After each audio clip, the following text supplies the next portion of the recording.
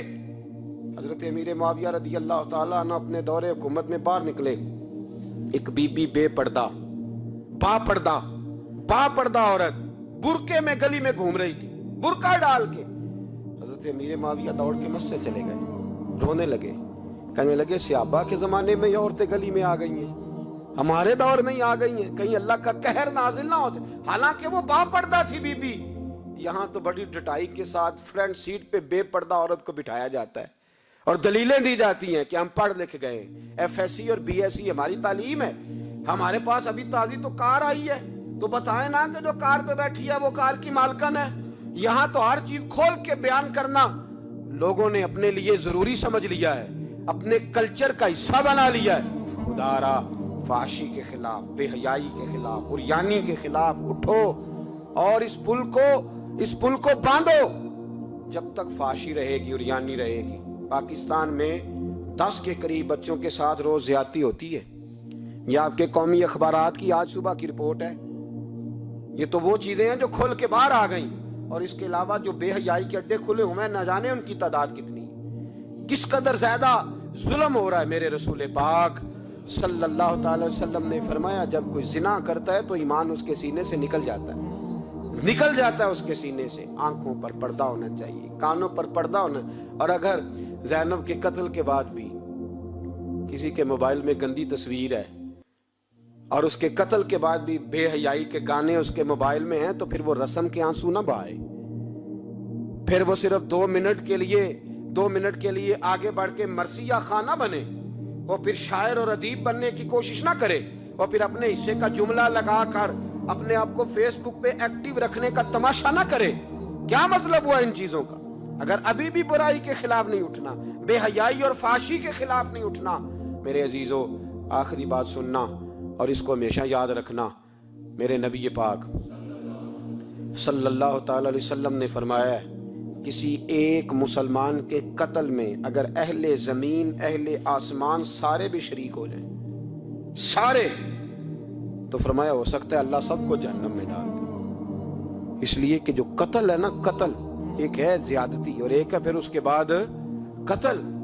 ایک انسان کا قتل انسانیت کا قتل ہے، اتنا بڑا ظلم۔ اور یہاں تو اب قتل کی خبر آ جائے نا اخبار پہ تو اتنی دلچسپی والی رہتی نہیں۔ اتنے لوگ قتل ہو گئے، کوئی حرج نہیں۔ یہ تو ہمارے ہاں تو کسی سیاستدان کی شادی کی خبر آئے گی تو وہ دلچسپی والی ہوگی، اس پر تبصرے ہوں گے، کمنٹس ہوں گے، ایک بندہ مر گیا، ٹھیک ہے، غریب آدمی تھا، قتل ہو گیا، جان چھوٹی، معاذ اللہ، اس پہ کون توجہ کرتا ہے؟ یہاں تو ان کے میلے چھیلے تماشوں پر لوگ تبصرے کرتے ہیں۔ یہ جو کوئی نئی ایکٹنگ کر کے دکھاتے ہیں اس پر ہماری توجہ جاتی ہے۔ اتنی عورتوں نے خودکشی کر لی اس لیے کہ شام کو کھانا نہیں تھا، بچوں سمیت دریا میں کود گئی۔ یہ ہوتا رہتا ہے، اس کی خیر ہے، معاذ اللہ۔ یہ تو سارے زمانے میں، یہ دیکھو کہ کسی سیاسی لیڈر نے کوئی نئی ایکٹنگ کی ہے تو اس پر تبصرہ کرتے ہیں، اس پر تھوڑی دیر بیٹھتے ہیں۔ او خدا کے بندو، اپنی ترجیحات بدلو۔